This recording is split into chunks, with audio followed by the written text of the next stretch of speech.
Em nome de Jesus, que todos digam amém. Efésios capítulo 5. Aleluia. Nessa primeira hora, nós vamos falar a respeito de um tema muito interessante na Bíblia Sagrada, que é bem controvertido, não no meio evangélico, mas no meio religioso, vamos dizer assim.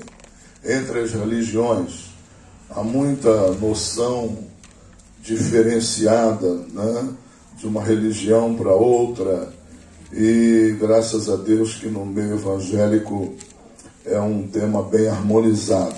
Mas vamos trazer esse tema para nós jamais nos confundirmos, né, com relação à vontade, o plano de Deus, conhecimento de Deus. Então abram a Bíblia em Efésios capítulo 5, versículos 31, 32 e 33. Vamos falar nessa primeira hora o fato da Bíblia não apoiar a poligamia, ou seja, o casamento plural, ok? Isso aí não é muito problema no nosso meio evangélico, mas entre as religiões é um problemaço enorme. Então, fundamentalmente importante que a gente venha a trazer à baila esse assunto para fortalecer principalmente aqueles que são novos na fé, né? Aí nos versículos 31, 32, 33, nós temos o casamento monogâmico como o casamento da vontade de Deus, o plano eterno da felicidade do homem e da mulher na terra, através do casamento monogâmico. Diz a palavra de Deus assim, no Novo Testamento, em Efésios 5, 31, 32, 33.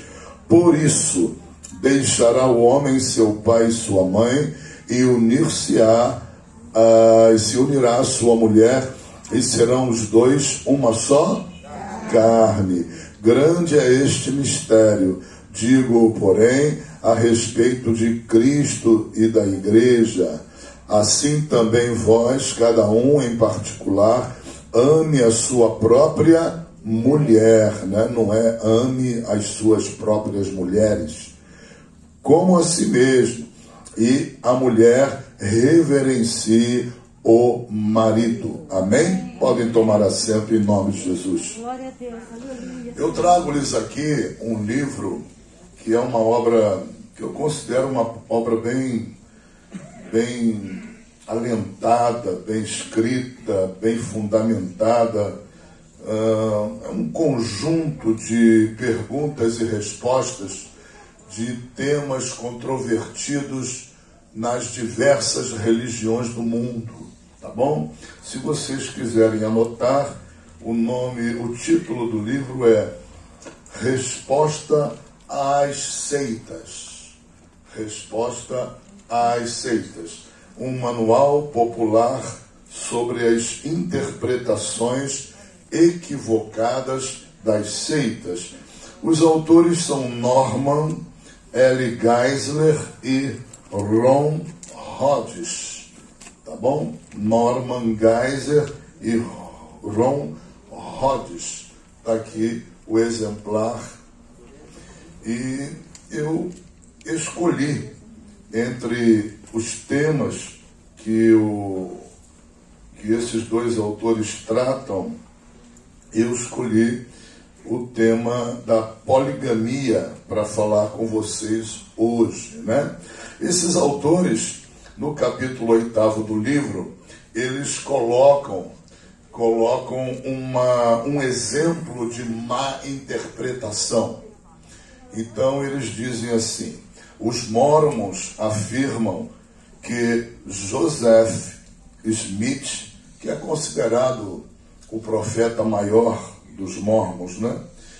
Esse Joseph Smith alegou ter recebido uma revelação do Senhor, de acordo com a qual o matrimônio plural, ou seja, o casamento poligâmico, né, de um homem com várias mulheres, e vice-versa, era a vontade de Deus para os seus seguidores.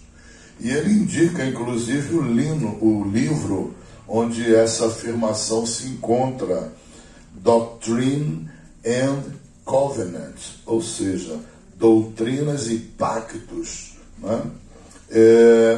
As Escrituras, todavia, repetidamente fazem muitas advertências contra a prática de possuir várias esposas, a começar com Deuteronômio 17:17. Abram lá na Bíblia de vocês, o 5º livro da Bíblia, que é o livro de Deuteronômio, o último livro da Torá, né? Da lei. Aleluia. Então, Deuteronômio 17:17, ele contém uma sentença relativa à vontade de Deus em proteger o casamento instituído por Deus na Bíblia, que é o casamento monogâmico. O casamento monogâmico de um marido com uma esposa, ele foi instituído por Deus no Velho Testamento, e no Novo Testamento ele foi confirmado no Novo Pacto como o único plano de Deus para a felicidade do homem e da mulher. Então, em Deuteronômio, capítulo 17, versículo 17, diz assim: tampouco para si multiplicará mulheres, para que o seu coração não se desvie de mim. Aleluia. Louvado e engrandecido seja o nome de Jesus Cristo. Amém? E esses autores, nesse livro, eles acrescentam que a atitude, né, de violação ao casamento monogâmico, né, essa atitude de violação praticada tanto pelo rei Davi quanto pelo seu filho o rei Salomão. A Bíblia diz que Salomão tinha 700 esposas e mais 300 concubinas, né? E as pessoas, quando leem isso na Bíblia, elas ficam perplexas, e o diabo ministra na mente delas que o fato disso constar na Bíblia seria uma alteração da vontade de Deus no curso do Velho Testamento, em que Deus passou a tolerar e a aceitar a poligamia. Isto não é verdade. O fato de Deus permitir que se registrasse aquele acontecimento, o registro não quer dizer aceitação, não quer dizer confirmação ou alteração do plano divino concernente à felicidade do homem. Então, os autores fazem aqui uma correção dessa má interpretação, que eu também considero não só uma má interpretação, mas uma interpretação absurda da Bíblia Sagrada. E isso aí é uma característica das seitas, né? Uma das características das seitas, uma das características mais, vamos dizer assim, contundentes, é o fato de que dentro das seitas sempre existirão doutrinas que foram fundamentadas não na Bíblia, foram fundamentadas num sonho, numa revelação, ou através de visão, ou através de sonho, de um dos pais daquela seita ou daquela religião, que sonharam com um anjo que veio do céu e falou isso e disse aquilo, ou deu uma nova interpretação à palavra, ou deu uma nova revelação. Sempre, via de regra, as heresias começam a partir dessas pessoas que têm sonhos,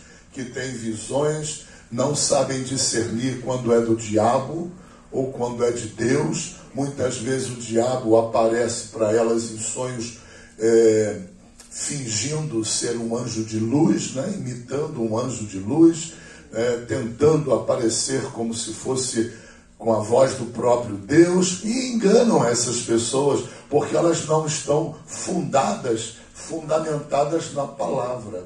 Então, esse erro crasso, né, odioso, diabólico, praticado pelos mormons que autorizam dentro da sua religião, dentro da sua igreja, o casamento poligâmico, né?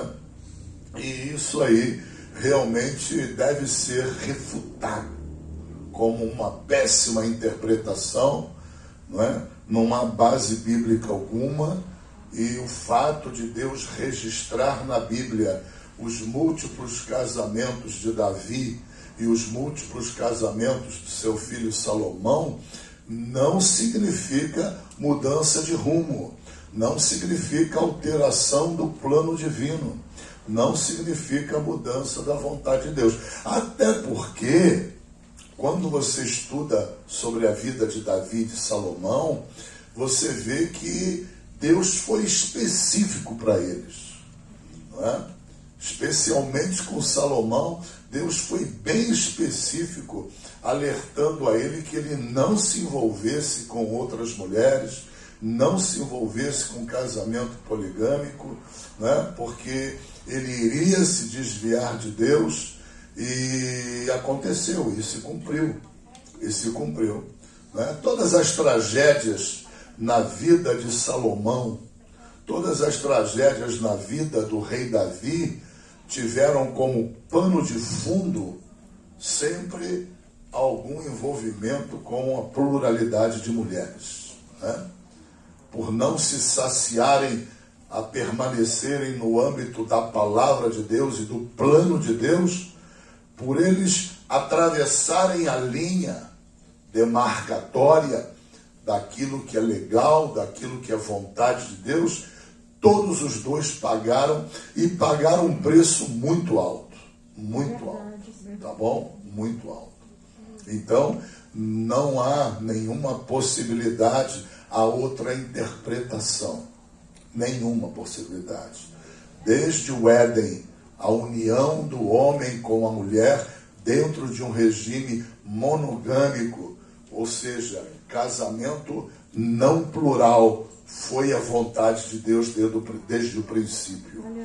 Vocês vão perceber que esta vontade, este plano divino, ele foi violado pela primeira vez por um homem chamado Lameque. A Bíblia fala de Lameque em Gênesis e diz que Lameque, pela primeira vez, ele usou do casamento poligâmico, né? Ele abandonou a monogamia e atraiu para si mulheres, casou com essas mulheres, teve concubinas, e ali iniciou-se essa teoria louca, desvarada, de um homem que procura a sua felicidade longe de Deus, longe da palavra de Deus, em completa transgressão à palavra de Deus. Então eu trago-lhes nessa noite este livro, Resposta às Seitas, tá bom? É uma obra muito linda, escrita por Norman Geisler e Ron Rhodes, um manual popular sobre as interpretações equivocadas das seitas. E sobre o casamento poligâmico, não é? Essa má interpretação, ela consta nesse livro na página 83 até a página 85. Você tem lá toda uma sorte de exemplos, explicações, interpretações que o próprio Espírito Santo vai dando aos textos da Bíblia. Vale a pena você adquirir. É uma obra-prima que vale a pena você ter acesso a ela. Nós vamos usar muito essa obra aqui na igreja, sempre para tratarmos de alguma questão controvertida entre as religiões, entre as seitas, né? Apenas tomando como exemplo de algumas colocações, eu vou destacar as seguintes. Em primeiro lugar, desde o princípio, Deus estabeleceu o modelo monogâmico, criando uma relação matrimonial entre um homem e uma mulher, que foram Adão e Eva. E este preceito está em Gênesis 1:27 e também no capítulo 2, versículo 21 a 25. Esse padrão estabelecido por Deus constituiu prática geral da espécie humana, até ser interrompido pelo pecado em Gênesis 4:23, que é com o tal Lameque, que pela primeira vez violou o casamento monogâmico, né?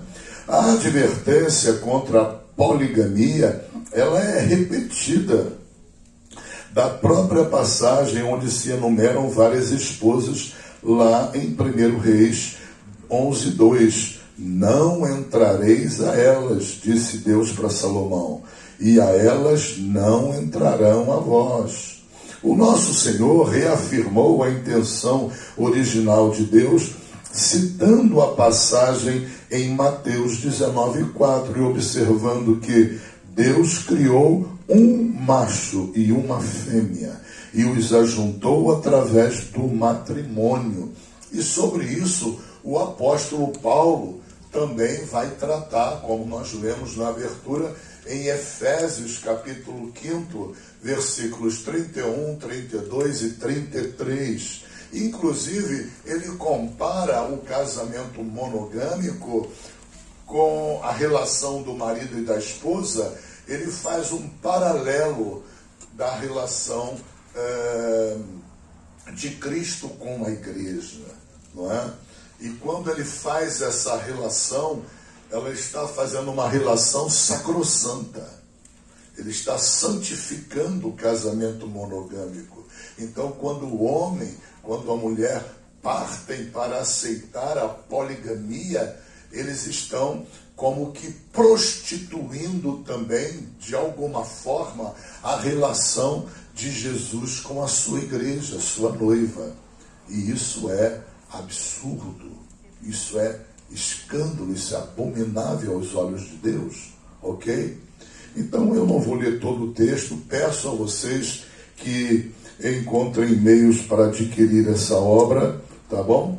E no final do comentário, o autor diz assim de forma resumida: de forma resumida, a monogamia é ensinada na Bíblia, né? Etc e tal. E ele conclui: o simples fato da Bíblia registrar o pecado de poligamia cometido por Salomão não significa jamais que Deus adotou essa prática, ok?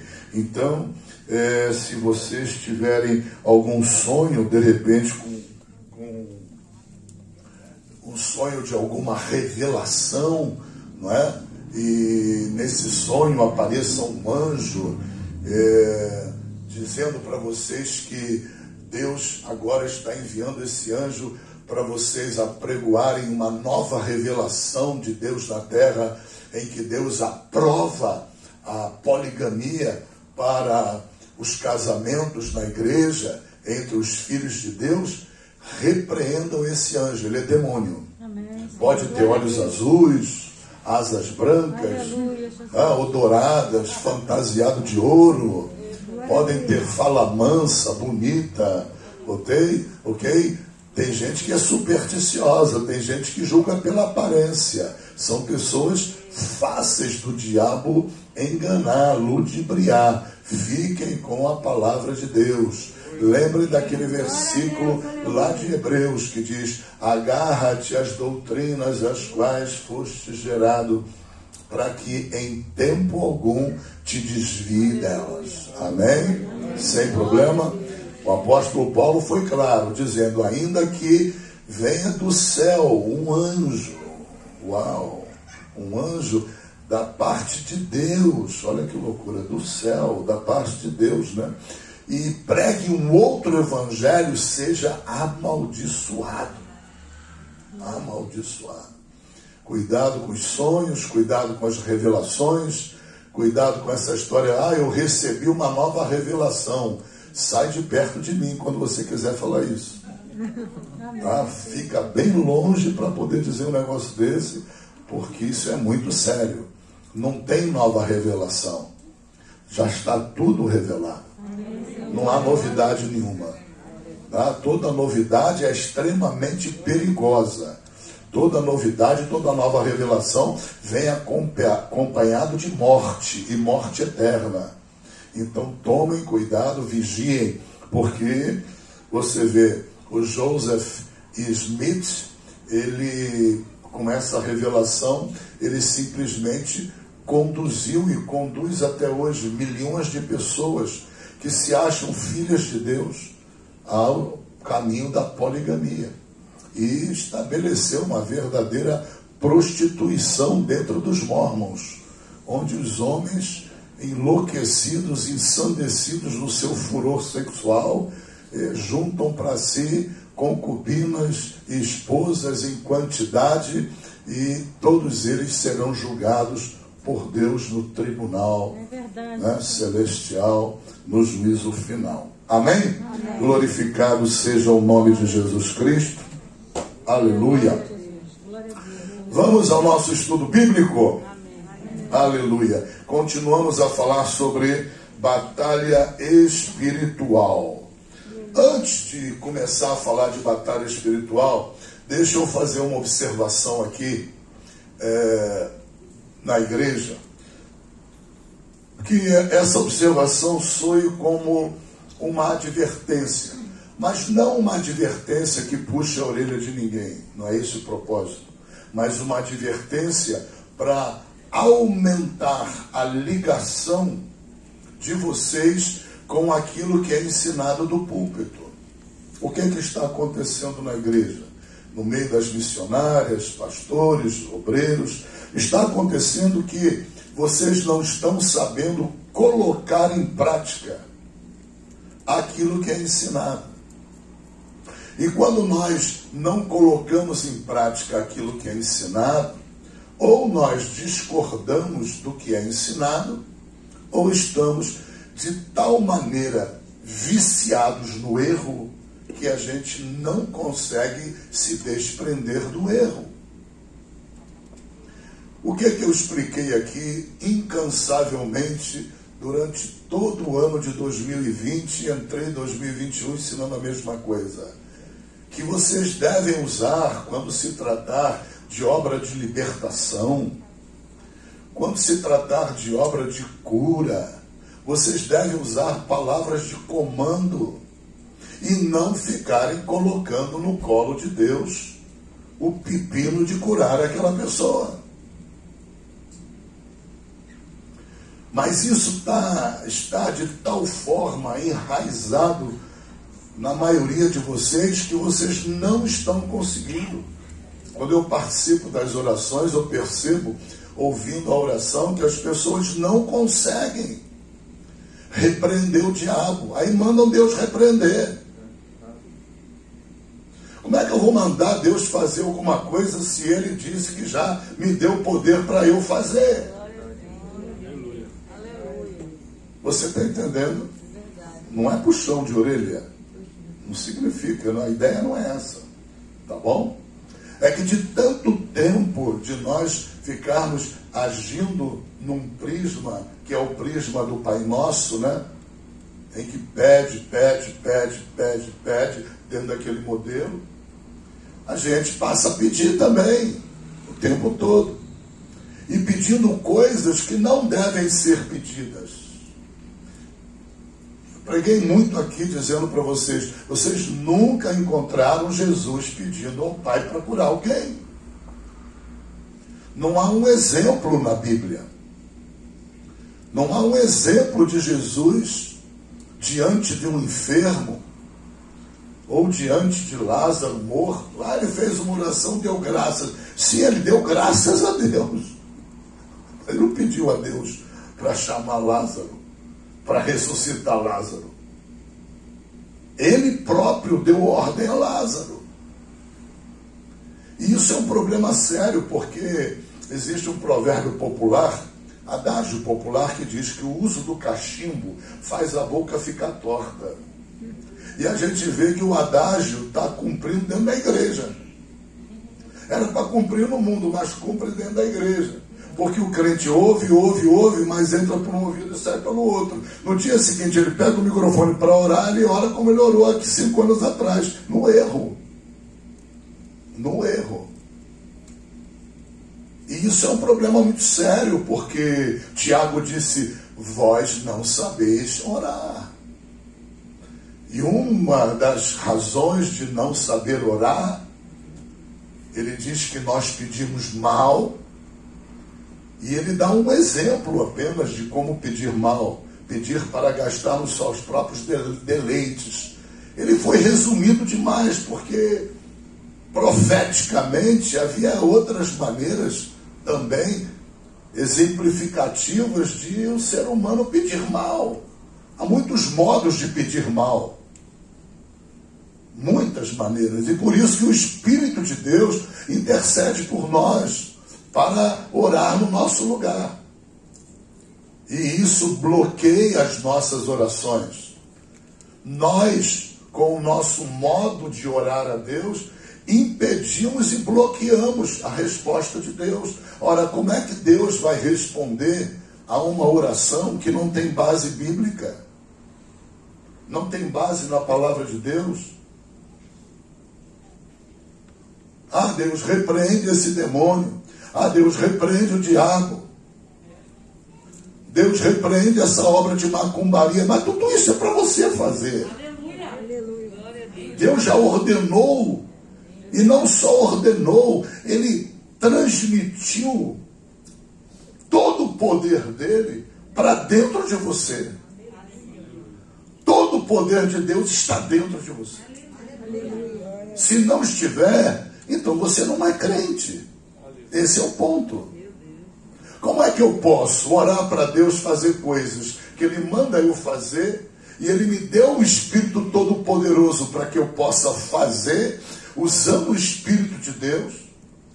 Aí eu recorro ao Pai, começo a mandar o Pai fazer. Caramba, mas o Pai está no céu.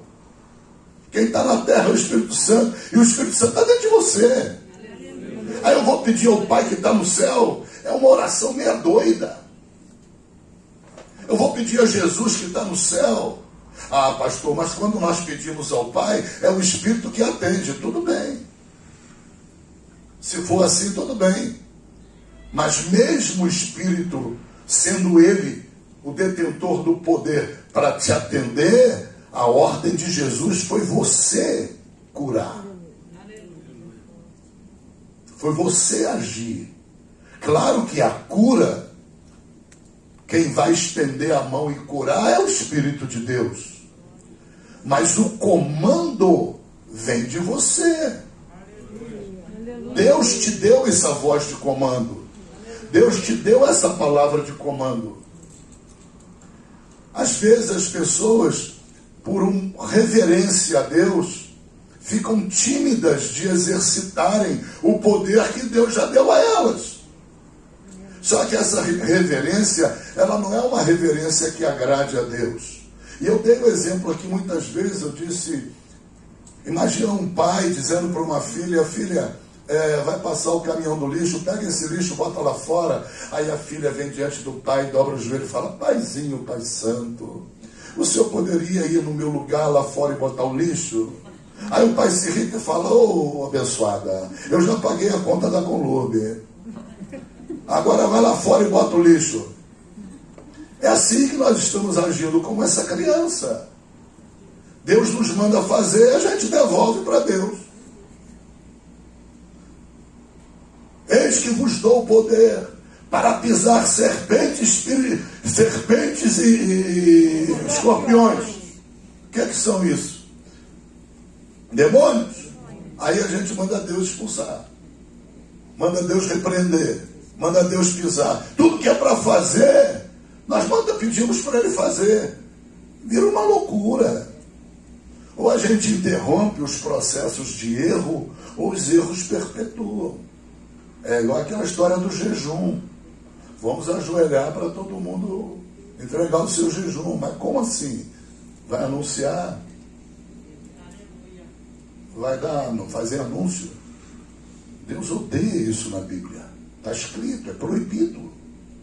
É proibido anunciar. Mas a gente às vezes, sei lá, né, vai aprendendo coisas erradas e não vai questionando. E nós agimos como ímpios. Por que como ímpios? Porque Deus diz que o ímpio, o problema dele é que ele não investiga. E a gente também não investiga.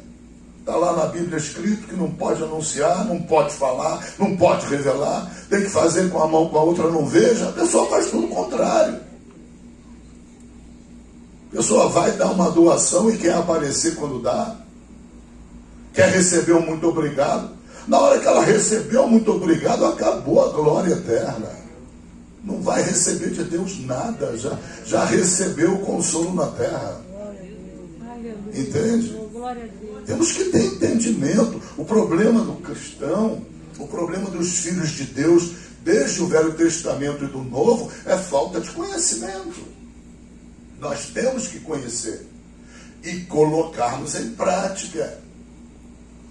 Tem que assimilar e falar, bom, vou praticar. Quando você perceber que você começou a escorregar na própria casca de banana, né, do erro antigo, você fala, errei. Próxima vez eu tenho que mudar essa minha oração. Mas o que está acontecendo na igreja? As pessoas erram, têm consciência que errou, mas continuam no erro. Continuam batendo na mesma tecla. Não há nenhum sinal interior. Será que não há? Será que o painel do automóvel não acende nenhuma lâmpada amarela, vermelha? Isso vai atrasar a glória de Deus na igreja. Isso vai bloquear. Não tem nada mais que possa bloquear, além do pecado, do que isso aí, do que não orar direito, não orar conforme a Bíblia manda orar. Não exercitar a fé como a Bíblia manda exercitar. Não é? Tem que ser tudo do modo de Deus, não do nosso modo, não do nosso jeito, não do jeito que aprendemos. Vocês estão numa igreja que vocês podem questionar. Vocês podem questionar, sem problema algum. Se você encontrar alguma vez Jesus pedindo ao Pai para curar alguém, pronto, questiona. Abre a Bíblia e questiona. Não fica calado. Se você encontrar Pedro, Paulo, algum apóstolo que faça a mesma coisa, questione. Só que você não vai encontrar. Porque nós aprendemos errado. E por que nós aprendemos errado? Porque aqueles que nos ensinaram, também pelo princípio do comodismo, é mais fácil pedir a Deus para fazer, não é? Não tem que buscar poder de Deus, não tem que pagar preço, não tem que jejuar, não tem que orar. A vida fica mais light, fica mais leve, mais fácil. E toda essa facilidade levou a isso, levou a abraçar ensinos errados, que só geram comodidade do crente. O crente liga o pilotozinho automático dele, ele não tem hora para orar, ele não tem hora para jejuar, ele não tem compromisso com se consagrar, não tem nada. Ele está dentro de uma religião. E assim vivem pastores, homens que são apenas religiosos, mais nada, totalmente despidos do poder de Deus. Tem nada de poder de Deus, nada, zero. Ficam só discutindo teologiazinha para lá, teologiazinha para cá, e Calvino, e Armênio, e Wesley, e blá blá blá, blá blá blá, blá blá blá, blá blá blá. Mas nada. Quem entrar um endemoniado vai ficar endemoniado. Está cheio de igreja endemoniada. Se entrar um homem de Deus em muitas igrejas, cai tudo no chão e manifesta, baba, vomita. Vai sair demônio por todo o campo da igreja. Foi assim que Jesus entrou na sinagoga. Ficaram espantados. Oh!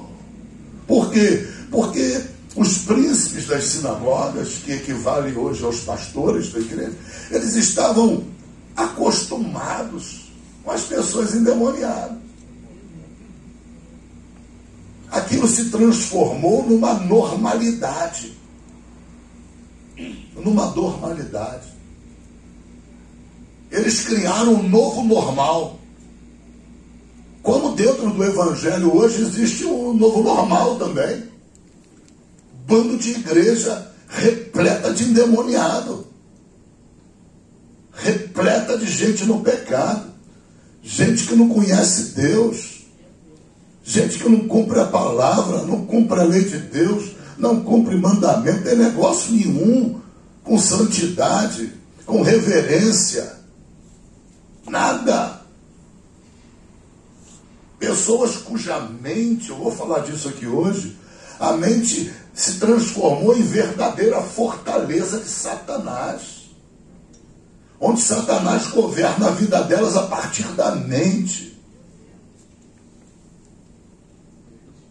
Igrejas que precisam, estou falando de igreja, não estou falando de crente só não, igreja inteira que precisa libertação. Estão em si mesmadas, orgulhosas, como Laodiceia, somos ricos, não temos falta de nada, o dinheiro ali naquela igreja é o diabo. É uma maldição aquele dinheiro. Jesus olhava para eles como pobres, miseráveis, nus, mas eles se achavam preferidos de Deus, especiais de Deus. Igreja sem poder para nada, só blá blá blá, só história, mas nada. Cadê a prática do evangelho? Cadê a prática do poder de Deus? Cadê levantar o enfermo? Cadê curar o sujeito da diabetes? Curar a pessoa da tuberculose? Cadê levantar aquele que está com o casamento destruído? Mas nada, nada. Vão arrumar para ele um outro casamento. E depois do outro, mais um outro. E tudo dentro da igreja. É assim que se faz aí. Está tudo endemoniado. Não estou citando denominações aqui por respeito, por ética, mas estou falando para vocês que nós precisamos começar a participar da nova geração de fazermos a diferença. Amém, Senhor. O verdadeiro evangelho, ele é zelar pelas escrituras, pela palavra de Deus, mas sem desprezar o poder de Deus. Sem se acomodar só com as escrituras. É muito confortável viver no âmbito das escrituras, viver no âmbito da palavra. É muito confortável. Palavra é um edredom maravilhoso, gostoso, confortável. E aí? E o poder de Deus? Como é que se consegue o revestimento do Espírito? É só estudando a Bíblia? É só lendo a palavra? É só meditando nela? Que vamos alcançar o revestimento do poder? Vamos alcançar o revestimento da unção? Mas sem o revestimento do poder e da unção, não tem cura. E se tiver, é alguma coisa pontual dentro da igreja. E mesmo assim vai causar dúvida se foi o remédio do médico ou se foi Deus. Porque não há manifestação do poder. Mas a Bíblia nos conclama a nós nos revestirmos do poder. Nós precisamos nos revestir do poder. A própria palavra de Deus diz em Efésios 6:10, como nós vimos na última aula, fortalecei-vos no Senhor e na força do seu poder. Meu Deus! Observa que Paulo diz isso dentro de um contexto. Qual é o contexto? Ele ainda vai falar das armas espirituais. ele ainda vai falar da armadura de Deus na nossa vida. Mas Paulo, ele se recusa a falar das armas sem que ele nos prepare a respeito de nós sermos detentores do poder de Deus. Ninguém pode dizer que eu tenho o capacete da salvação na minha cabeça. Será que tem mesmo? Se não tem poder de Deus, não tem, porque a Bíblia diz que Paulo primeiro ensinou força e poder. Mandou se fortalecer no poder, na força e no poder do Espírito, para poder se vestir da armadura. Não existe aquele que seja vestido da armadura pelo seu próprio poder. Porque quis se vestir. Eu vou sentar na minha cama de manhã e vou dizer para mim mesmo numa representação teatral: eis que te visto agora com o capacete da salvação. Tchan, tchan, tchan, tchan. Pronto, já está vestido. Vai brincar com o inferno. As pessoas estão substituindo representações coreográficas pela verdade. Por quê? Porque verdade tem preço. Representação coreográfica não. O sujeito senta o rabinho na cama e diz de manhã: eu te visto. Eu me visto agora, mediante a minha fé. Pronto, já estou vestido. É mesmo? Está mesmo? Mas Paulo diz que antes de se vestir tem que se fortalecer na força e no poder de Deus.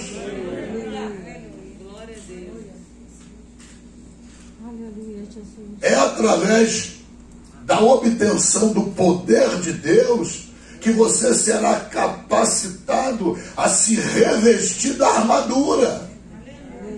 Não tem revestimento de armadura por representação, por um ato de fé, pura e simplesmente.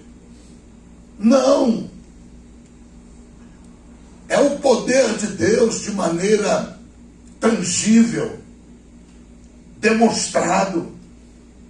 É o poder de Deus, uma vez recebido de forma concreta, impactante, real, verdadeira, como manifestação da obra do Espírito Santo, obra de poder na nossa vida, um poder tangível, mensurável, sensível, visível. É esse poder que vai te possibilitar você se revestir da armadura de Deus. É o que Paulo disse. No demais, irmãos, fortalecei-vos no Senhor e na força do seu poder. Aí depois é que ele vai começar a falar sobre a armadura.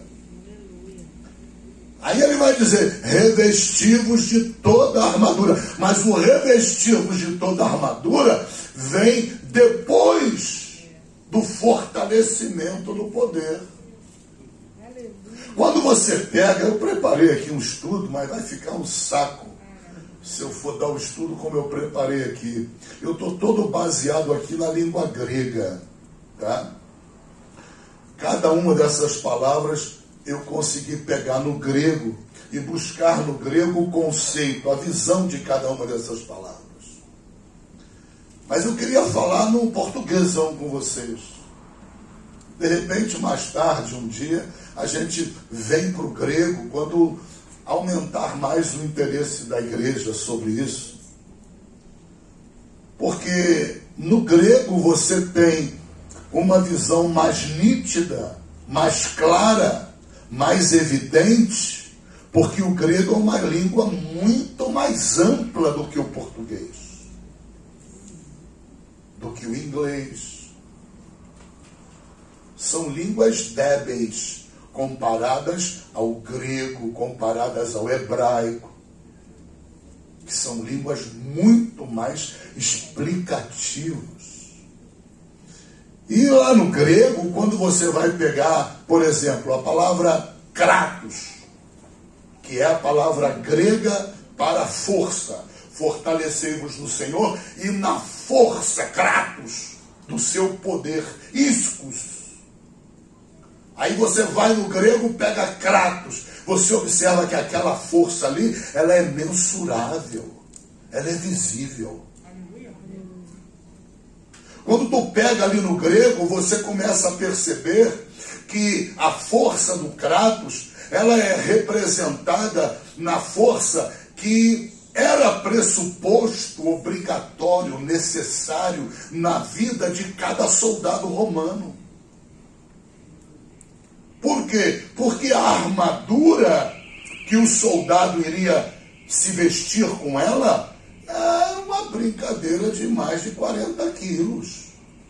Como é que um cara franzino, debilitado muscularmente, vai carregar andando quilômetros e quilômetros num campo de batalha, depois de andar aquilo tudo, vai enfrentar os inimigos, dar toda a sua força, carregando aquela montoeira de pedaço de lata, alumínio e metal de todo tipo e couro? Como é que ele vai fazer? Aí quando você pega essa ideia, você traz para o nosso português e para a visão evangélica do mundo atual, você diz: os crentes estão loucos. Os crentes estão despidos de poder, da força, do poder de Deus, estão completamente alienados do que é isso, não querem buscar, não querem pagar o preço e já profetizam que estão com a armadura. Que armadura? A de Deus? Como assim? Se o exemplo grego de todas essas palavras conduzem a soldados romanos que tinham necessariamente que exibir musculatura. Os soldados, vencedores de batalhas, de guerras, no braço, na espada, na lança, no escudo, carregando aquela parafernália de vestimenta de metal e couro, tinham obrigatoriamente de serem homens fortes. É isto que Paulo está dizendo aqui. Só que no nosso português isso esvaziou completamente. Esvaziou. Ficou tudo oco. Aí você tem que recorrer ao grego para entender qual é a realidade que ele está querendo falar a respeito dessa fortalecei-vos no Senhor e na força do seu poder. A palavra Kratos fala de um poder visível, mensurável. Você olhava para o soldado romano e olhava aquela exibição de musculatura. Kratos. E o Ischus? O Ischus, que é força do seu poder, olha o seu é de Deus. Poder de Deus. Ou seja, Paulo fez uma conexão entre a musculatura exibida pelo soldado romano, simbolizando força, em conexão com o poder do Espírito Santo. O Espírito Todo-Poderoso. Ischus. A palavra ischus lá no grego, ela tem o sentido de um fisiculturista. Um homem que é campeão mundial de fisicultura.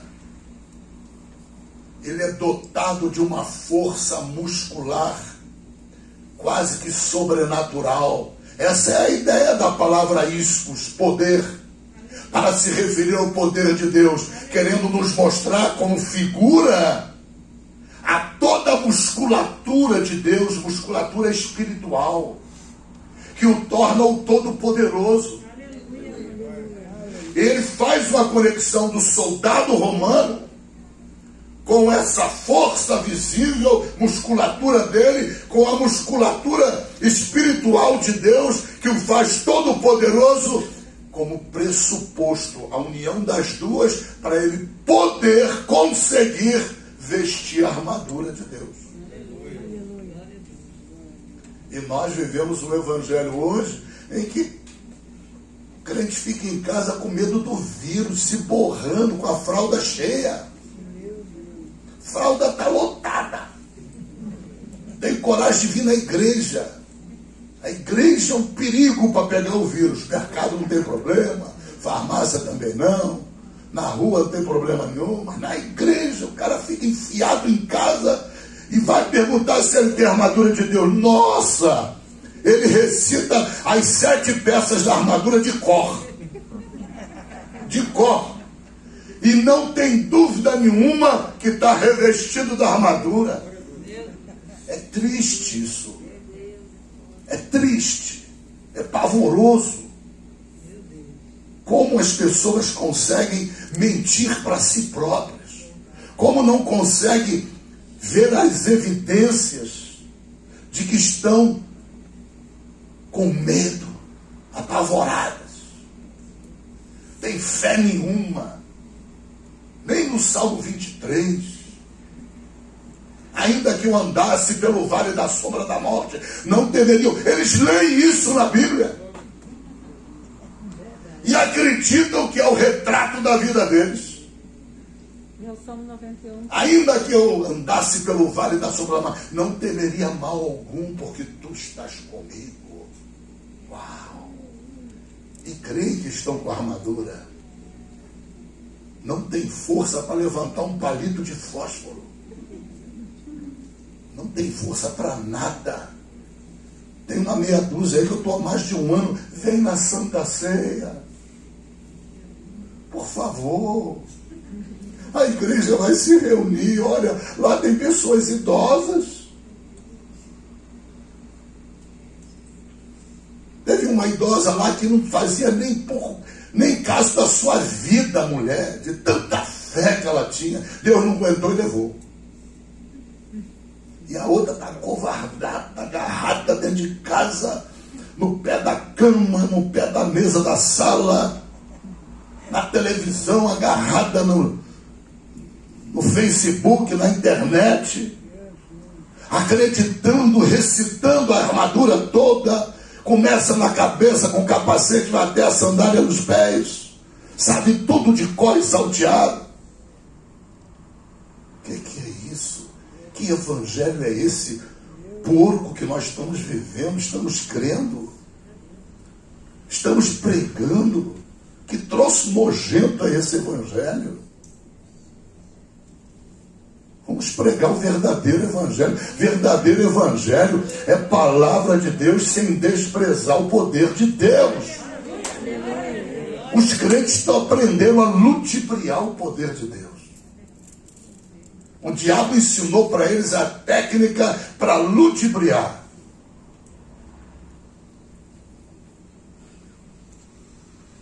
O diabo ensina o esquema do ludibrio. Você contorna por aqui e diz que você tem o poder de Deus.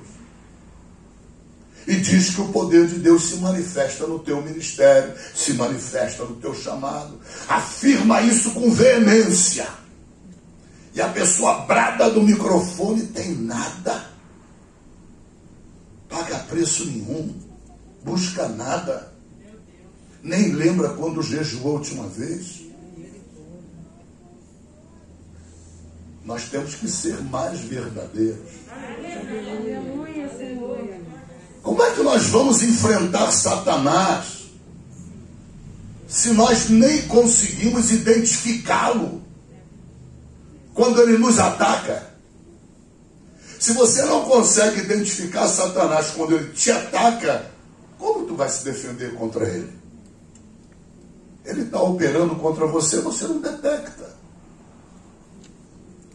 Ele está te colocando numa situação prostrado, mas nem eu nem você detectamos. Qual é a nossa defesa? Nenhuma, zero. Se não for a misericórdia de Deus, estamos perdidos literalmente. Porque nós não sabemos sequer identificar o inimigo. E é sobre isso que Paulo está falando aqui também. Que nós temos que aprender a identificar o diabo, os demônios quando nos atacam. Há crentes que são atacados na mente. Eu sou atacado na mente. Cada um aqui é atacado na mente. A mente é o primeiro campo de batalha da tua guerra contra Satanás. Se tu não vencê-lo no campo da mente, tu não vai vencer no outro campo da batalha. Tu não vai vencer. Lembra de Davi? Como é que Davi venceu Golias? A primeira batalha entre os dois foi travada onde? Foi na armadura de Golias? Não. A primeira batalha foi travada com a pedra, o seixo tirado do rio, pedra lavada, lisa, pura, pela água? Não. A primeira batalha foi aqui, ó. E aqui, ó. Os dois travaram a batalha. Golias virou incorporado pelo próprio diabo, jogou-lhe uma seta na cabeça de Davi, que era franzino, era um garoto, 17 anos de idade, talvez. Mandou que ele olhasse para Golias, chamou Davi de cão. Está pensando o quê, rapaz? Tu vem contra mim com essas pedrinhas? Tu vem contra mim dessa maneira? Olha para mim. Eu vou destruir você, eu vou aniquilar você. Qual foi a resposta que Davi deu? Essa não é a verdade, Golias. Sabe qual é a verdade? Eu vou cortar a tua cabeça. Ele estava profetizando antes de acontecer. Eu vou cortar a tua cabeça. A batalha primeiro é aqui, querido, é aqui, ó. Se tu não identificar Satanás, os demônios te atacando na mente, tu pode se transformar em mais um cliente do Pinel daqui a pouco. Há crentes que já desequilibraram completamente porque o diabo entrou na mente deles. Nós vamos falar disso aqui. O demônio entrou na mente deles. Perturbou, aprisionou a mente de tal maneira, capturou a mente de tal maneira, que o diabo passou a ditar a vida do crente. Passou a interferir no casamento, passou a interferir nos paladares, nos gostos, nas atitudes. Tudo aqui, ó. Sabe qual é a palavra que Deus usa na Bíblia para falar da tua mente? Quando Deus quiser falar na Bíblia a respeito da minha mente, da tua mente, ele, em termos de guerra espiritual, guerra contra Satanás e Satanás contra você, todas as vezes Deus vai usar a palavra fortaleza. Aleluia. Fortaleza. Eu vou te mostrar isso na Bíblia. Não há uma vez no Novo Testamento todo em que Deus se refira à mente do homem sem utilizar simbolicamente a palavra fortaleza.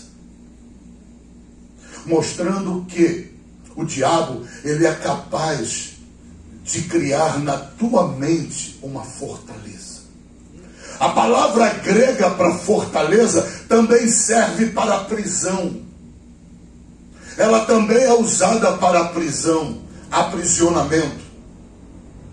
Deus mostra que o plano do diabo, ao travar a primeira batalha contra você, é atacar a tua mente com mentiras, atacar a tua mente com falsas acusações, atacar a tua mente com falsas verdades. Olha a pregação que eu preguei ontem de noite e de manhã aqui. A mesma mensagem. Tudo aquilo que eu preguei. Estratégias de Satanás. Usando a mentira para afetar a tua mente. Deus diz, você pode, eu tenho chamado na tua vida, o diabo. Não dê ouvidos a essa palavra. Você não pode. Não é para você isso. Você é incapaz. Você é imperfeito. O crente está diante de uma guerra espiritual, mas ele não sabe. Ele acha que é normal da vida. Não, não é. Não é, porque o primeiro campo de guerra, o primeiro campo de batalha é a mente. Se Deus lança sobre o teu coração um desejo, a Bíblia diz que Deus opera em nós tanto o querer como o efetuar. Ele lança o querer em você. Ele cria um sonho em você. Aquele sonho você rumina, aquele sonho você acalenta. Você está como uma galinha sobre os ovos, chocando vida no teu sonho. Vida que o Espírito Santo está vivificando no teu sonho. Mas o diabo não vai ficar neutro. Ele não vai se omitir nisso. Ele sabe que se você crer somente, se você acreditar, se você colocar a tua fé em ação e devotar-se a esse sonho, ele sabe que você vai ser um instrumento nas mãos de Deus contra ele. Aleluia. Ele não vai esperar você ser consagrado para te atacar. Ele não vai esperar você ser capacitado por Deus para te atacar. Ele vai te atacar de pronto, de imediato. Na hora que Deus se levantar para falar com você, ele também vai falar. Você sempre ouvirá duas vozes. Sempre. E não são vozes que você possa ouvir de forma audível, a não ser que Deus queira. É possível que em algumas situações Deus fale de forma audível com você. Mas não é a regra. A regra é que você ouça essas vozes por meio do teu espírito, por meio do teu homem interior, ou a Bíblia chama coração. O teu coração passa a receber essas vozes. Não há crente nenhum que Deus não fale com ele. Não há crente nenhum que o diabo não fale com ele.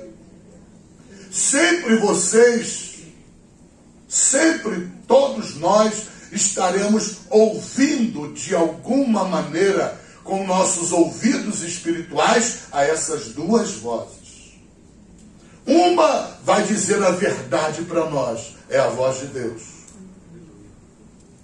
Sempre Deus vai dizer o que ele pensa a teu respeito. E você deve ouvir a voz de Deus com respeito àquilo que você é. Porque o diabo nunca vai dizer a verdade a teu respeito. Ele vai mentir. Ele é o pai da mentira. Você é uma pessoa que Deus valoriza. Deus tem um chamado, Deus escolheu para uma obra na terra. O diabo vai pelejar na tua alma. Ele vai pelejar na tua mente. Ele vai jogar seta, vai jogar dardos inflamados de dúvida, de autoacusação, de depreciação, fazendo com que você se menospreze, não se sinta capaz. E ali se trava a primeira grande batalha. Antes de você, daqui a anos, tomar a missão que Deus te deu de forma real, anos antes, o diabo já pelejou contigo. E você não sabe. Você acha que é normal da vida humana? Não, não é normal. É o sobrenatural disputando você. Você é um território que Deus quer conquistar ou manter conquistado. E um território que o diabo quer resgatar para ele, porque era dele. Você está entendendo? É preciso que você Aprenda a detectar esses pensamentos negativos que vêm a teu respeito. Todo pensamento negativo a teu respeito, que não tem uma prova, uma evidência de pecado, é o diabo. Vou repetir, não? Então eu vou repetir. Todo pensamento negativo que vem ao teu coração, que vem à tua mente, a teu respeito, que não seja acompanhado de uma prova, de um fato, que seja pecado, é voz do diabo. É voz do diabo. Todo pensamento que diga, você não está preparada, esse cargo não é para você, essa função não é para você, isto nunca vai ser voz de Deus. Nunca. Por quê? Porque Deus não chama preparados. Eu sou um despreparado até hoje. Aleluia, Senhor. 30 anos pregando o evangelho. Um despreparadão. Aprendendo a cada dia. Glória a Deus, aleluia, Senhor. A cada dia descobrindo que sei menos do que eu pensei que soubesse no dia anterior. Entenda. Então, o diabo, ele é o acusador. É ele quem vai descobrir na tua vida, tirar a cobertura, fazer você acreditar naquilo que ele quer te mostrar, que você não é capaz, que você não pode, que você não sabe, que é impossível que Deus te use. Deus é especialista em usar os mais improváveis. Os seres humanos mais improváveis de serem usados por Deus na terra, pois foi os que Deus escolheu usar. Olha para Davi. Quem era Davi? Qual era o valor de Davi para o pai? O pai nem lembrava mais dele. Os irmãos não davam valor nenhum a ele. Quando Davi chega ali no campo de batalha, nem idade para ser soldado tinha. Ele é tomado pelo Espírito de Deus e ele quer ir para o confronto com Golias. Os irmãos se enciumaram e disseram para ele: ah, vai para lá, seu metidão, seu pastor de 10 ovelhas. Foi chamado de pastor de 10 ovelhas. Como muita gente acusa aí os pastores das igrejas pequenas, aquilo ali não é igreja, é uma quitanda. É o Eliabe falando. É o Eliabe falando, o irmão de Davi falando. Só que a unção está na quitanda. Não está no palácio. No palácio está Herodes. Na igreja suntuosa está Herodes. O poder de Deus está lá em Xerém, no meio do mato. Quando o rico lá em Ipanema está enfermo, desesperado, e sabe que vai para a sepultura, aí ele se interessa em buscar um pastorzinho lá de Xerém. Uma irmãzinha de cocoroco na cabeça, lá, aquele cabelão amarrado, com coque, lá em Xerém. Aí ele não procura o pastor do templo suntuoso, do templo de Salomão, do templo disso, né? O mármore de Carrara. Não procura, porque é hora da morte, é hora da verdade. Aleluia, Senhor. Não é mais tempo de viver na fantasia, viver na mentira. Glória a Deus, aleluia. Por isso que Eliabe disse para Davi: vai para lá para tuas ovelhinhas. Tem pastorzinho de 10 ovelhas, rapaz. Tu está amaldiçoado. Tu nasceu sem nada e vai morrer sem nada. Era a voz do diabo. Era a guerra travada por Satanás, usando a boca dos próprios irmãos de Davi. Você tem que entender, tem que enxergar isso. Senão o diabo fica livre para dominar a tua mente, dizendo que você é um incapaz, você não sabe pregar. Como é que tu quer ser pastor? Isso é a voz do diabo. Rejeita isso. Na hora que vier o pensamento, sai, diabo, da minha mente. Esse castelo aqui, o rei que está dentro do castelo é o Espírito Santo. Não vai ser você, diabo. Porque o diabo, ele quer fazer fortaleza na tua mente. Cada pedra das muralhas de Satanás nessa fortaleza, cada pedra é uma mentira. Aleluia, Jesus. Aleluia. Aleluia. A fortaleza na mente que Deus quer fazer, as pedras são pedras de verdade. Aleluia. Totalmente verdade. A verdade é o antídoto da mentira. Entenda, irmãos. É fundamental você pôr em prática o que você aprende. Aleluia. Porque senão acaba o tempo de aprender e aí Deus remove o ensino e deixa você do jeito que você está, para o teu próprio prejuízo. Qual é o prejuízo? Nunca ver o poder de Deus, nunca experimentar a unção de forma tangível, visível. Lembra de Jesus? De mim saiu o poder. Quem é que me tocou? Ah, Senhor, para com isso. A multidão aqui te esbarrando, me esbarrando. Aí tu vem perguntar quem é que te tocou. Alguém me tocou porque eu senti que de mim saiu o poder.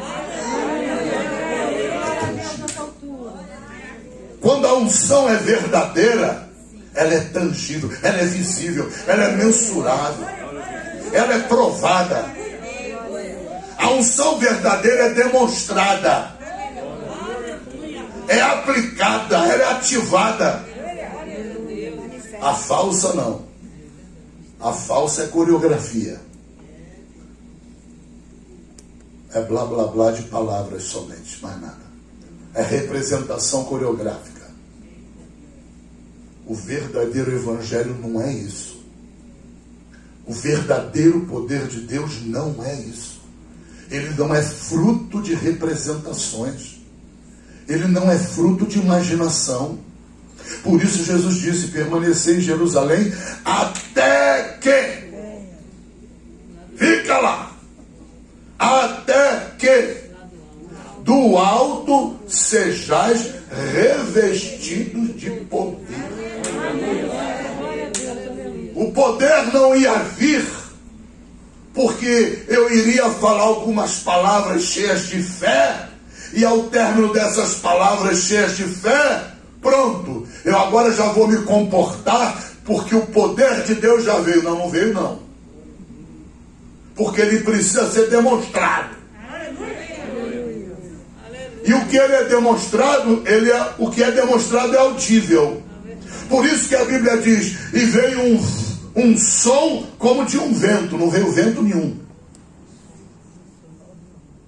Do vento só veio o som. Ninguém sentiu o vento ventando. Ouviu o som, o ruído de um vento. Vento como som. Aleluia, Senhor. Glória a Deus nas alturas. E viram-se, foi visto línguas de fogo sobre a cabeça dele. Elas foram vistas. E começaram a falar em outros idiomas. Tudo é visível. Tudo é mensurável. Quando o poder de Deus é verdadeiro, ele é um poder demonstrado. Chama Pedro, porque Dorcas morreu. Aleluia. Por quê? Porque o poder visível, o poder demonstrável, o poder verdadeiro, o poder autêntico, o poder fruto do revestimento do Espírito, só estava em Pedro e nos demais apóstolos. E como naquela cidade só estava Pedro, então chama Pedro. Pedro não teve problema nenhum. Chegou lá, fez uma oraçãozinha de lado lá, que ninguém sabe o que ele falou para Deus. Mas todos nós ficamos sabendo das palavras que saíram da boca de Pedro. Dorcas, levanta. Aleluia, Deus. Aleluia, Senhor. Poder mensurado, poder demonstrado.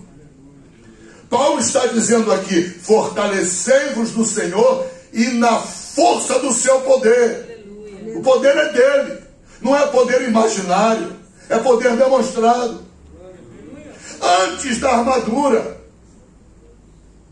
Paulo está dizendo: não pensa você que tu tens sobre você alguma armadura se tu não tem o poder de Deus. Se não está revestido na força e no poder. Pode ser pastor, pode ser missionário, pode ser apóstolo, bispo, pode ser o que for. Não tem armadura nenhuma. Ou seja, não está revestido das armas para lutar contra Satanás. Por isso que Deus não pode usá-lo na luta contra Satanás. Por quê? Porque não tem arma. As armas estão na armadura. A espada está na armadura. O sapato está na armadura. O escudo da fé está na armadura. A couraça para proteger o coração está na armadura. É com o escudo da fé que ele consegue bloquear a seta de Satanás, os dardos inflamados do maligno, do diabo, dos demônios. Se eu não tenho armadura, se eu não tenho o revestimento da armadura, eu não tenho as armas. Se eu não tenho as armas, Deus não é louco para me mandar enfrentar Satanás. Deus fala: vai não, fica quieto, vai orar, vai buscar a minha presença. Até que do alto sejais revestido de poder. Aí, vindo o poder do alto, experimentando o poder de Deus, aí sim, aí você pode ter certeza que você está apto a usar armadura. Porque Deus te deu a condição necessária para usar armadura. Enquanto não vem a força e o poder de Deus, é como se nós, do ponto de vista físico, nós fôssemos raquíticos, pele e osso, sem nenhuma estrutura muscular. Como vamos carregar uma armadura pesada?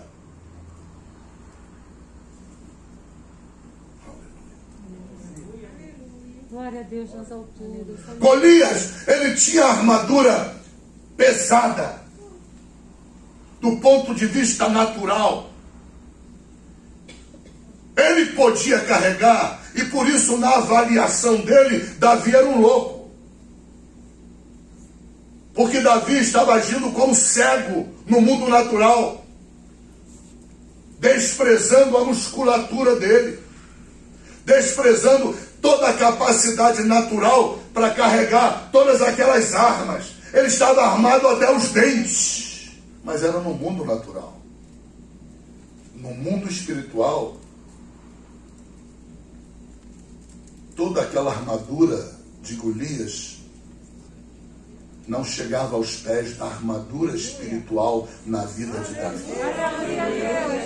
Tanto que Golias não pode fazer nada. Golias não pode fazer. A única coisa que a Bíblia diz que Golias fez foi dar um passo. No primeiro passo que ele deu para atacar, pronto, acabou ali, morreu ali. Aleluia. Acabou a guerra ali. A armadura espiritual que Paulo está tratando aqui, ela estava em Davi, ela não estava em Golias. Em Golias estava natural. E Davi, apesar de franzino, apesar de fisicamente, naturalmente, ter um corpo ainda muito juvenil, mas do ponto de vista espiritual, ele havia sido revestido do poder. E porque ele havia sido revestido do poder e da unção do Espírito, ele tinha armadura. Ele estava preparado para qualquer guerra. fosse no mundo sobrenatural ou fosse no mundo natural. Olha o que Deus está dizendo. Quando Deus te reveste da força e do seu poder, seu é dele. Você está preparado para qualquer guerra. Não é só no mundo espiritual, no mundo natural também. Há homens de Deus revestidos. Eu já escutei testemunhos assim, às escâncaras. Nunca aconteceu comigo. Mas homens de Deus que já manifestaram a glória de Deus em situações limítrofes, de bandidos vindo com armas para assaltá-lo na beira de uma linha férrea escura. Ele totalmente, o pastor, totalmente sozinho, totalmente do mundo natural, visível, do mundo físico, desprotegido, jogou os bandidos por terra levantando a mão. Aleluia. Caiu com arma, caiu com revólver, caiu com pistola, caiu, apagou, ficou vomitando igual um porco. Aleluia. Porque o revestimento da autoridade, o revestimento do poder do Espírito de Deus é um revestimento para você enfrentar as guerras físicas, naturais, na tua vida pessoal, os problemas na tua vida pessoal, no mundo natural e os do mundo espiritual também. É a armadura completa, por isso que Paulo diz, revestivos de toda. Aleluia, Senhor. Toda. Glória a Deus. Toda. Não valorize o capacete da salvação mais do que o escudo da fé. Não valorize o escudo da fé mais do que a espada da palavra de Deus, a espada do Espírito. Não valorize nenhuma peça da armadura mais do que outra, porque todas, essa é a ordem de Paulo, que nós temos que nos revestir de toda a armadura de Deus. Estarmos habilitados, capacitados a sermos portadores de cada uma daquelas armas ali a nosso cuidado. Algumas são armas só de defesa, outras são armas de defesa e de ataque, mas temos que estar preparados com todas. E essa preparação nós recebemos ao recebermos a força e o poder de Deus. Quando o soldado romano já estava muscularmente preparado, a ele era entregue a armadura. Enquanto o soldado romano ainda não estava preparado do ponto de vista da força e do seu poder, ele não recebia armadura. Ele não recebia o passe para entrar no front da batalha, para ir à guerra. Porque a chance dele ser derrotado era muito maior do que a chance dele ser vitorioso.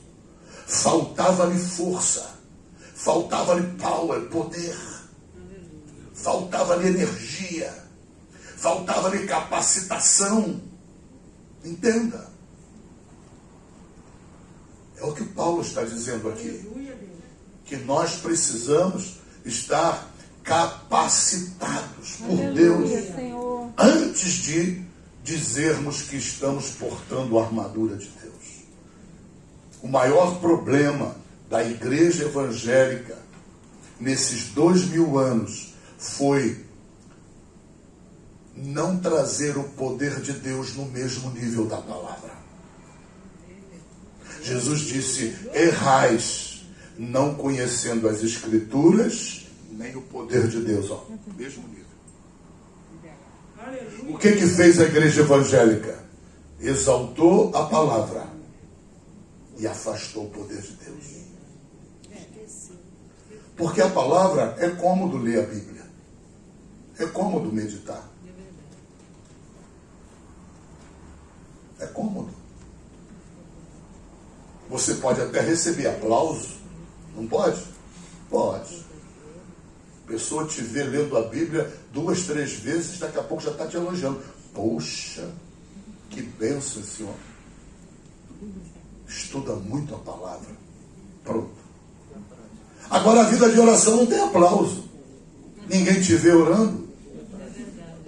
Né? A oração é uma senhora feia que ninguém gosta dela. Né? Nunca é elogiada. Por quê? Porque não é visível. Aquilo que é feito à escondida não é visível. Se não é visível, não tem elogio. O elogio é só do Pai. Aleluia, Senhor. Aí é que está o ponto. Glória a Deus nessa altura. Por isso a oração é desprezada. Porque ela não tem reconhecimento. Tu sai do teu joelho de oração, quem é que vai reconhecer? Só sua tua esposa, teu marido, quem estiver na tua casa ali vivendo contigo.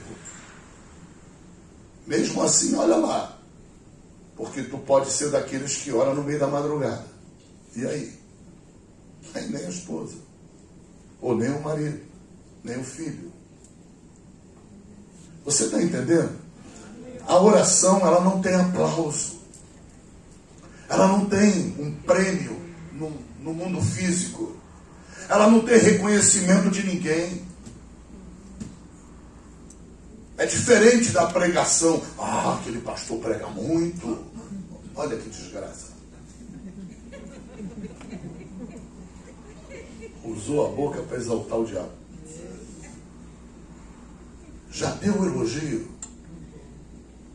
Já está o diabo atacando aquele pastor com elogio.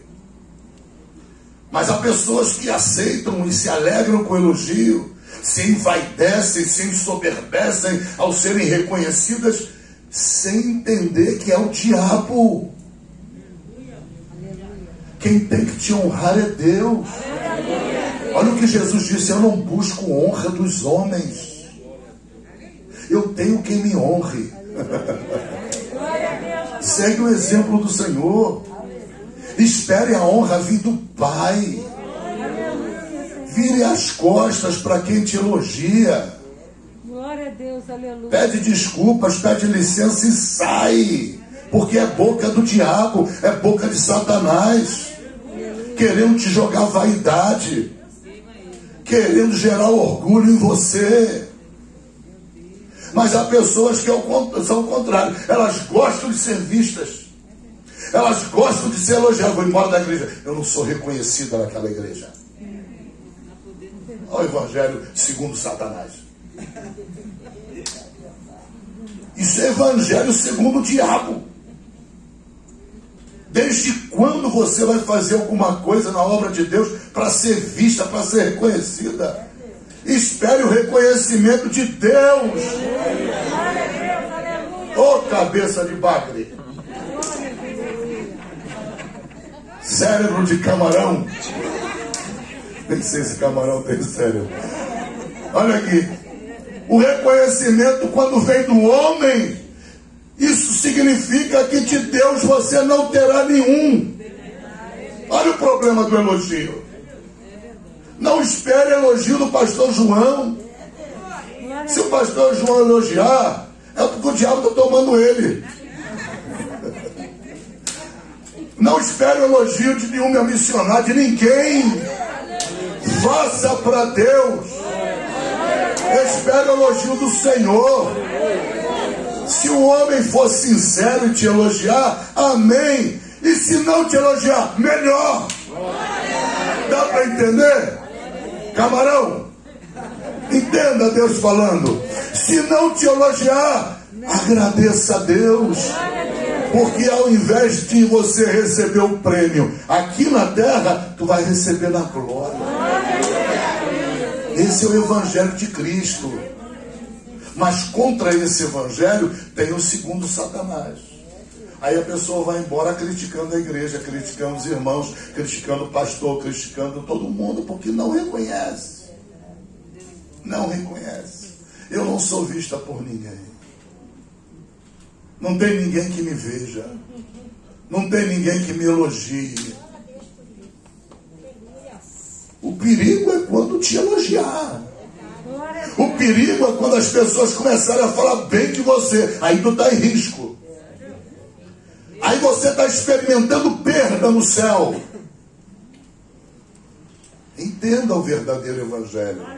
Por isso que Jesus falou: eu não busco o reconhecimento do homem. Por isso, quando ele pregava, ele não estava nem aí para quem ia aceitar ou quem não ia. Nem aí. Era livre. Ele pregava quer aceitassem ou não. Ele não poupava ninguém da verdade, quer ouvisse ou não, ele falava. Olha lá o jovem rico. O que eu tenho que fazer para alcançar a vida eterna? Cumpre os mandamentos. Eu tenho cumprido desde a minha infância. Então tá ótimo, que bênção. Vai, vende tudo que tu tem, vem ser meu apóstolo. E aí o cara foi embora. A Bíblia diz que ele se entristeceu e foi embora. Ele queria um aplauso, queria um elogio do homem. Jesus não tinha elogio para ele. Aleluia. Aleluia. Jesus tinha que pregar a palavra para ele. E isso entristece as pessoas, porque as pessoas são orgulhosas às vezes. Elas querem o ego delas massageado. Entenda. Entenda. Elas querem ser reconhecidas. Como é que elas cantam aquele hino? Eu não quero ser reconhecido por ninguém. Eu imagino cantando o hino, né? Aí Deus olha o hino, escuta o hino e fala assim, outra falsidade do inferno. Ai, ser falsa assim lá longe. Tudo que tu quer ser reconhecida. Adora um muito obrigado. Adora um elogio. Falsa. Aleluia. Entenda, irmãos. Nós precisamos conhecer o inimigo nosso. O modo de operar do inimigo nosso. Nenhum exército vai à guerra sem primeiro avaliar o seu inimigo. O exército brasileiro, o que tu acha que eles fazem além de comer no rancho? Jogam futebol a tarde toda. Também jogam futebol a tarde toda. Mas, de um modo geral, os militares, eles mesmo em tempo de paz, eles estão se preparando para a guerra. Os paraquedistas, em tempo de paz, se preparam para a guerra com o espírito como se a guerra fosse ser declarada amanhã. Aqueles batalhões do exército, dos fuzileiros navais, que são chamados de tropas de elite, eles vivem em constante preparação para a guerra, mesmo em tempo de guerra. E olha, mesmo em tempo de paz. E olha que o Brasil, a última vez que teve guerra foi na Segunda Guerra Mundial, né?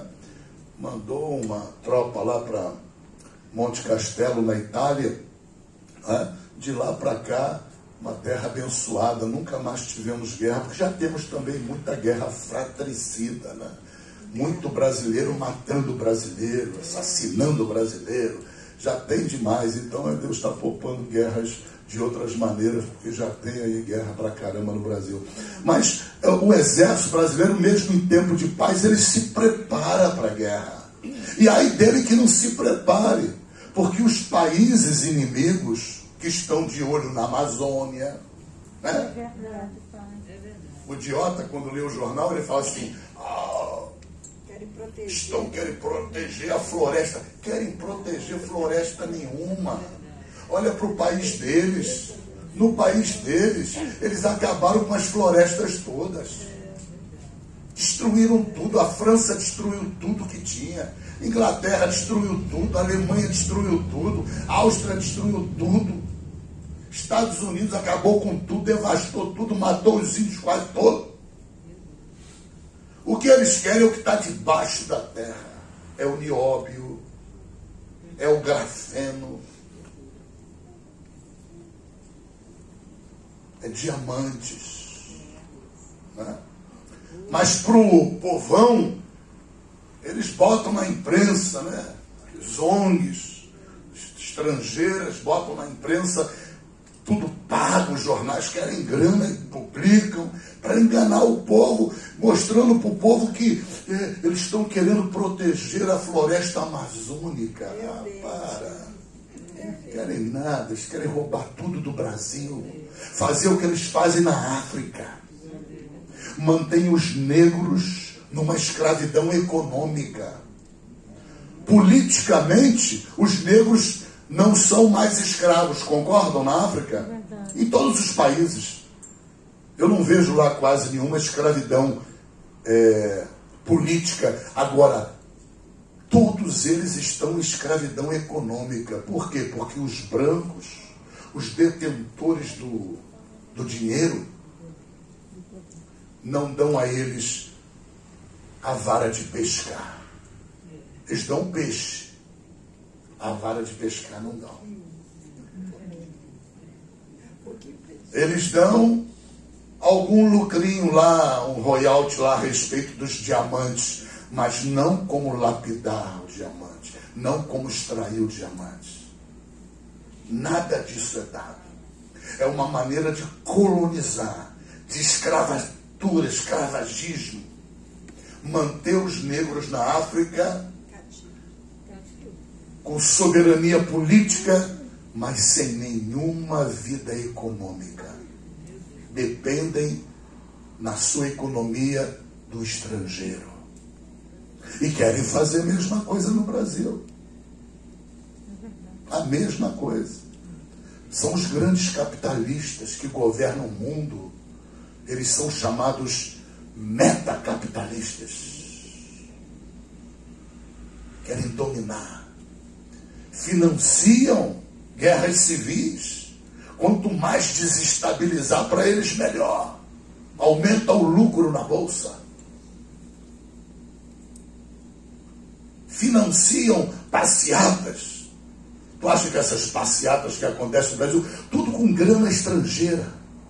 Tudo. Nada é pago com real. Tudo pago por Jorge Soros e os beta-capitalistas que dominam o mundo. Mas o povo não sabe disso. O povo não sabe.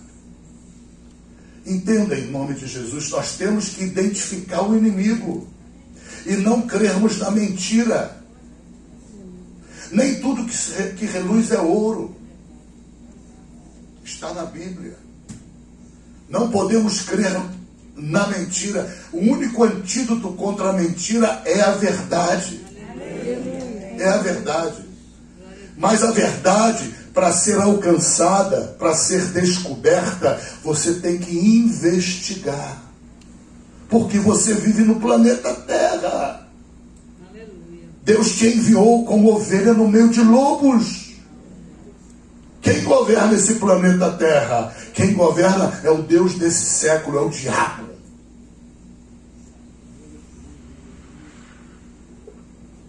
É o príncipe das trevas. É ele quem domina todo o sistema econômico, político, todo o sistema do mundo. É o diabo. E nós, como cristãos, nós precisamos buscar a verdade, porque há uma tempestade de mentiras sobre nós. Em todas as áreas da nossa vida, o diabo joga mentiras em cada família. Preguei sobre isso aqui ontem. É mentira em todas as áreas, em todas as direções da sociedade brasileira e não brasileira, internacional, humana de um modo geral. É tempestade de mentira. Então o crente tem que entender que para ele alcançar a verdade, ele tem que investigar. Para você poder identificar Satanás te atacando, você tem que investigar a palavra. Você tem que ser dirigido pela palavra. Se você não for dirigido pela palavra, você não identifica. Você acha que é um fato natural da vida, quando não é. Quando não é. É ataque demoníaco. A maioria dos crentes, muitas vezes nas suas vidas, estão sob ataque de Satanás, sem saberem. Na segunda-feira que vem eu vou trazer na primeira hora um estudo para você conseguir identificar se o teu casamento está sob ataque do diabo ou não. Se o teu emprego está sob ataque de Satanás ou não. Se a tua saúde está sob ataque de Satanás ou não. Porque a pessoa descobre, a pressão desequilibrou, eu tenho que tomar um remédio, e fica só no remédio. Olha que crente abençoado. Olha que vergonha viva de Deus na terra. E fica no remédio. Vou tomar minha losartana. E não ora. É natural, todo mundo fica enfermo. Se todo mundo fica enfermo, eu também fiquei enfermo, descobri essa enfermidade. É natural. É natural nada, camarão. Nada. Vai ler a Bíblia, vai ler Atos 10:38. O que está escrito lá em Atos 10:38? Que Jesus Cristo andou por toda parte na terra, fazendo o bem. Curando. Curando quem? Curando todos os oprimidos de quem? Do diabo. Ué, mas todos, todos. Toda enfermidade tem diabo. Tem um problema natural? Tem. Tem um desequilíbrio qualquer natural? Tem. No organismo? Tem. Mas por trás tem o diabo. Por que eu vou tomar um remédio e não vou orar? Não vou repreender a enfermidade? O que me faz ser crente? Apareceu uma dor do lado do meu corpo, eu procuro a farmácia e em momento nenhum eu ponho a mão e repreendo. É camarão. É crente sem cérebro. Não pensa. Não sei que Bíblia está lendo. Como crente, você não é ser pentecostal não, irmão. Porque pentecostal devia ser todo crente. Eu não entendo como um crente não é pentecostal. Eu não consigo entender isso. Eu não consigo entender. Eu não consigo. Porque quando ele fala que não é pentecostal, ele está dizendo, eu não creio no Pentecoste hoje. Eu não creio no poder de Deus. O que é que sobra para crer? Na farmácia. Serve de camarão. Na drogaria. Na funerária. É o mundo da crença dele. Farmácia, se não der certo, funerária. A drogaria, funerária. E ele vive na normalidade dele da funerária. É o médico, é o hospital, é o plano de saúde. É o máximo que a mente do camarão alcança. É o crente que diz que não é pentecostal. Ora, por que não é? O que é não ser pentecostal? Não ser pentecostal é não crer no Pentecoste, não crer no poder de Deus para os dias de hoje. Então está crendo em quê, camarão? Está abraçando que fé? A fé da farmácia, do médico? A fé da funerária? É o que sobra. É o que sobra. Porque quando o médico falhar, quando o médico disser o que eu podia fazer, eu já fiz, não tem mais o que fazer. Eu já ouvi isso na minha vida. Quando meu filho Daniel nasceu, minha mulher estava dentro do quarto lá, uma enfermeira tomada por Satanás virou para nós e falou assim, se você sabe orar, vai orar. Nem falou orar, falou rezar, vai rezar, mas não falou querendo me aconselhar para o bem, não, falou de deboche. Vai rezar porque teu filho está mais para a morte do que para a vida. Olha a voz do diabo. No parto. Olha a voz do diabo. Meu filho nasceu prematuro, teve que ir para a incubadora, ou incubadeira, sei lá como é que fala isso. E aí a notícia que a filha de Satanás veio me dar para o pai é essa. É essa. Você tem que identificar que é a voz do diabo. Se você é crente verdadeiro, você não pode reagir a um sinal de enfermidade, seja de dor, seja um médico anunciando alguma coisa oculta, algum desequilíbrio na tua... A pressão desequilibrou, apareceu um índice de diabetes, a glicose no sangue está acima de 120. Cara, tu tem que cair de pau no diabo. Senão tu não é crente, cara. Tu não é crente. Tá brincando de cristianismo. Ou é crente num Jesus que não é o da Bíblia. Porque o Jesus da Bíblia chegou na casa da sogra de Pedro, encontrou ela com febre, e ele fez o quê? O quê? Orou nada, ele tocou na mão dela. Nem orar ele orou nada. Ele tocou na mão. Acabou a febre. Esse é o evangelho que ele prega. Essa é a fé que ele tenta passar. Ele exerceu a autoridade dele na hora. Falou nada, levantou voz nenhum para o pai, nada. A Bíblia diz que ele tocou na mão da sogra. E a febre, foi para o quinto dos infernos.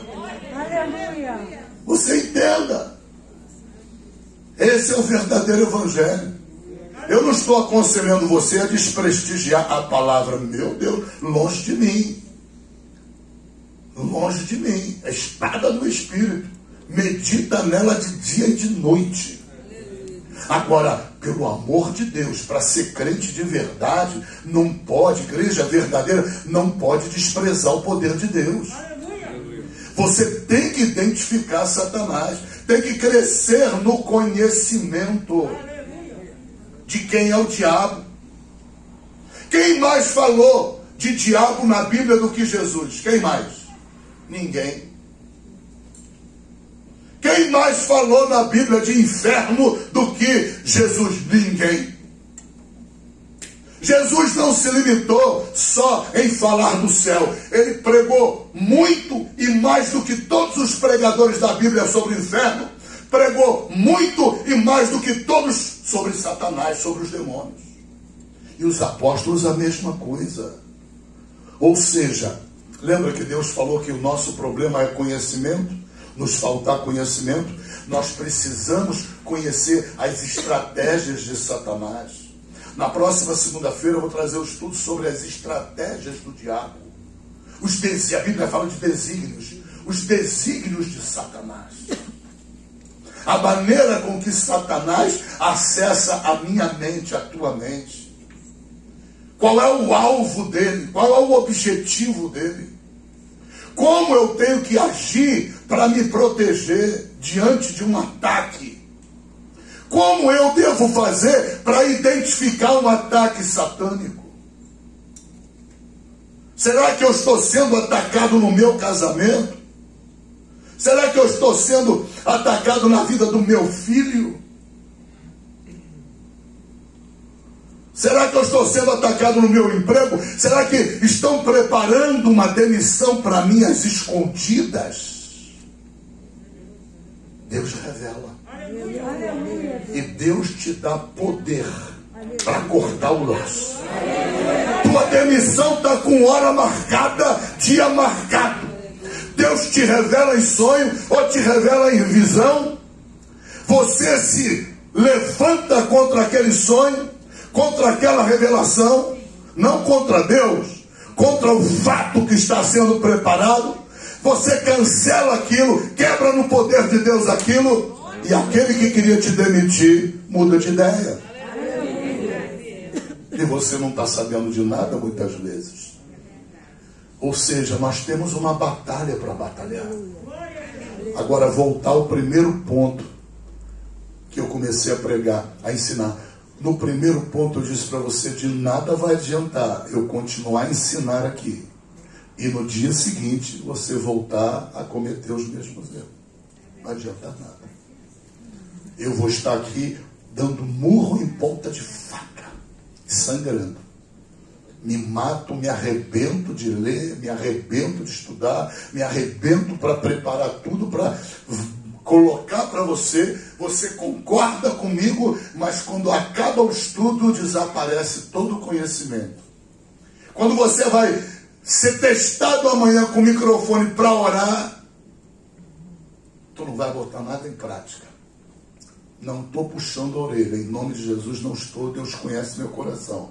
Eu estou apenas lembrando a você de algo que você tem que lembrar. Aleluia, Deus. É natural. A boca está torta por causa de um uso, de um costume reiterado durante muitos anos, fazendo do modo errado. E agora precisa se libertar do modo errado. Então eu vou repetir pela enésima vez. Não me ora pela cura de ninguém sem usar palavras de comando. Não ora. Não vai pela porta larga e bota no colo de Deus o problema e diz: Deus opera. Deus opera. Deus cura ela, Senhor. Estende a mão para curar, Senhor. Tudo bem, você até pode dizer isso, pensando, crendo que o Espírito de Deus vai fazer a obra. Até aí está tudo bem. Agora, se tu terminar de orar sem ordenar a enfermidade para ir embora, aí a tua oração é de camarão.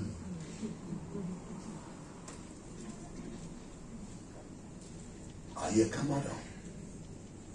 Aí é oração de crente sem noção, sem cérebro, sem Bíblia.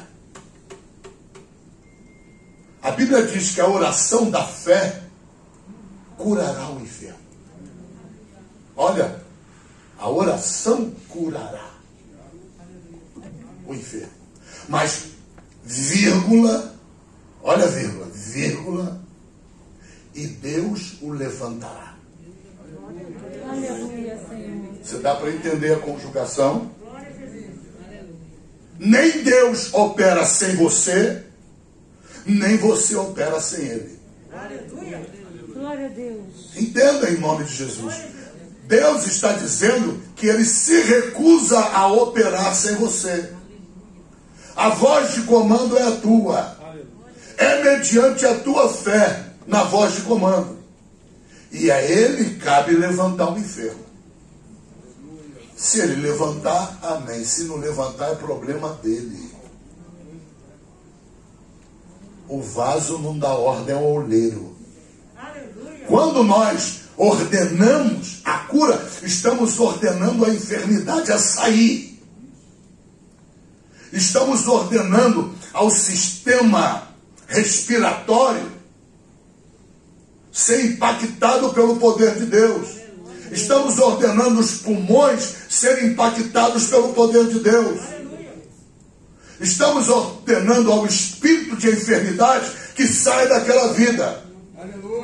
Estamos ordenando ao demônio especialista em lançar aquela doença que saia com a sua pneumonia e vai embora. Esta parte é para eu fazer, para você fazer. E a parte que cabe a Deus é levantar o enfermo.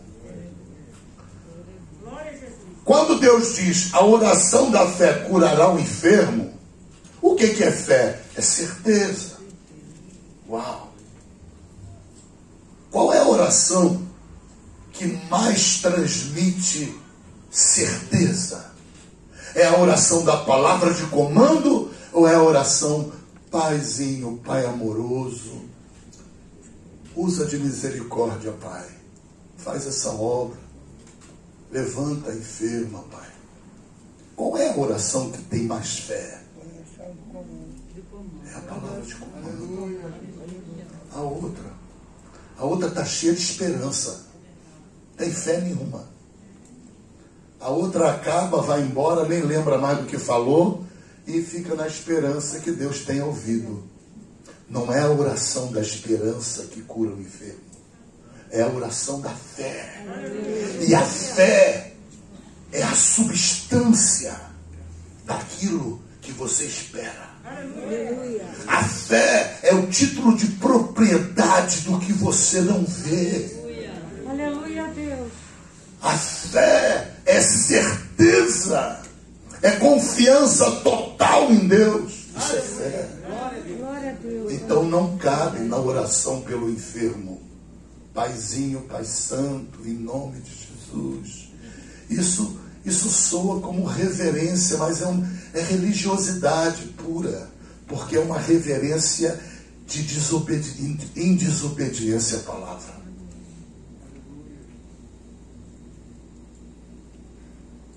A Bíblia diz em Lucas capítulo 9 que Jesus deu-lhes poder sobre os espíritos imundos e disse: vão, curai os enfermos, limpai os leprosos, ressuscitai os mortos.